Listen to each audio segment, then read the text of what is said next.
ভাইরা আসসালামু আলাইকুম।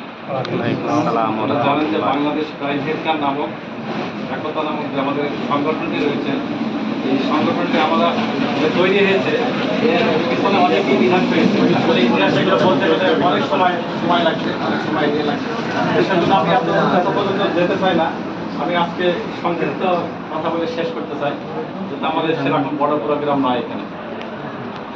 আমরা প্রথম আমাদের সংগঠন তৈরি করি আমাদের 9 দফা দাবি যে আমাদের বাংলাদেশের চালক ভাইরা কীভাবে সুন্দর জীবনযাপন করবে।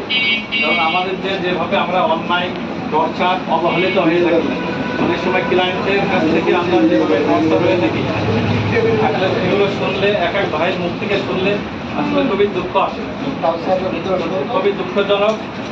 এইগুলো আমরা সব দিক থেকে ভেবে চিন্তা ভাবনা করে আমরা সকলেই বাংলাদেশের যে আমাদের ভাইরা আছে চালক ভাইদেরকে নিয়ে আমাদের একটি বাংলাদেশ প্রাইভেট কার ড্রাইভার একতা তৈরি হয়েছে। এই সংগঠন একটি চলমান সচ্ছল সমৃদ্ধ একটি সংগঠন।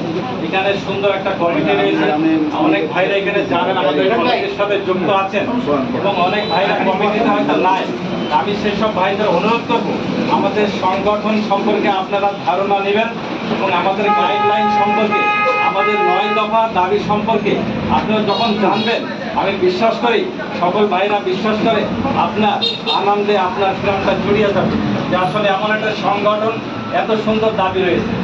সেজন্য আপনারা আসুন, আমরা একত্রিত হলে আমরা অনেক কিছু করতে পারি। যেমন আমরা কিছুদিন আগে ইফতার মাহফিল উনি একজন প্রধান অতিথি, আমাদের একজন বিশিষ্ট ব্যবসায়ী আসছিল। উনি বলছে আমাদের কার্যক্রম দেখে, আমাদের কথাবার্তা, আমাদের 9 দফা দাবি, আমাদের সংগঠনের যে গাইডলাইন রয়েছে সেগুলো জানার পরে সে বলছে আমি আগে ভাবতাম চালকরা হয়তো কিছুই করতে পারবে না, সারা জীবনে তো চালকরাই থাকবে, চালকেই থাকবে, কিন্তু আমি এখন বিশ্বাস করি তাদেরকে সুযোগ দিলে বাংলাদেশের চালক ভাইরা অনেক কিছু করতে পারে এবং অনেক দূর এগিয়ে যেতে পারে, তাদের একটু সুযোগ দিতে হয়। এরকম বলছে, অনেক সুন্দর কথা বলেছিল এবং সে বলে গেছে এই সংগঠনের জন্য আমি প্রয়োজন হলে প্রধানমন্ত্রীকে বরাবো এবং কোনো অর্থের প্রয়োজন থাকলে আমি যথাযথ আপনাদের পাশে আসবো। এবং তখনই আমাদের সংগঠনে বড় একটা অ্যামাউন্ট টাকা দিতে যাচ্ছিল আমাদের, কিন্তু আমরা আসলে অত ছোট হইনি। আমরা বলেছি স্যার প্লিজ, আমরা আজকে আপনাদের কাছে করো, আমরা সহযোগিতা চাই না। আমাদের যদি এরকম কখনো প্রয়োজন মনে করি আপনাদের কাছে আসবো, তখন আপনাদেরকে সহযোগিতা করবো।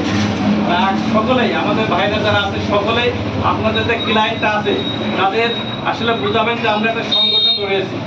আপনি বলার পরে আপনার সেই ক্লায়েন্টকে আমাদের পাশে নিয়ে আসার চেষ্টা করবেন সকলেই। যেমন আমার ক্লায়েন্টকে আমি কিন্তু পাশে নিয়ে আসার চেষ্টা করি সবসময়। এরকম অনেক ভাইরা আছে যে তাদের এলো ক্লায়েন্ট যারা আছে তাদেরকে কিন্তু অবগতি করছে যে আমাদের এরকম একটা সংগঠন রয়েছে। অনেক ভাইরা হয়তো জানেন আমাদের সংগঠন সম্পর্কে, সকলের ধারণা নেবেন যে আসলে আমরা কি করতে যাচ্ছি এবং আমাদের কার্যক্রম কি, কমিটির সম্পর্কে বুঝবেন এবং কমিটিতে আপনার যদি আসার ইচ্ছুক হন তাহলে আমাদের সাথে কথা বলবেন, কমিটিতে আসবেন।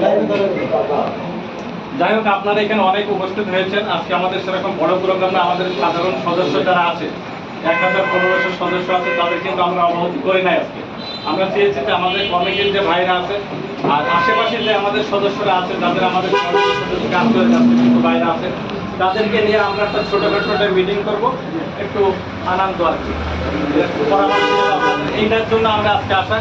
আর সামনে আমাদের বড় প্রোগ্রাম মানে উদ্বোধন যেদিন করবো সেদিন ইচ্ছা আছে, আর সেই উদ্বোধন আজকে আমরা শেষ করবো।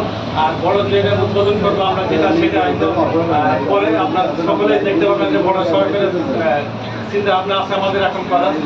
সকলেই দোয়া করবেন, সকলের পাশে থাকবেন, সবার জন্য সম্মান ভালোবাসা অভিযান বাংলাদেশ প্রাইভেট কার।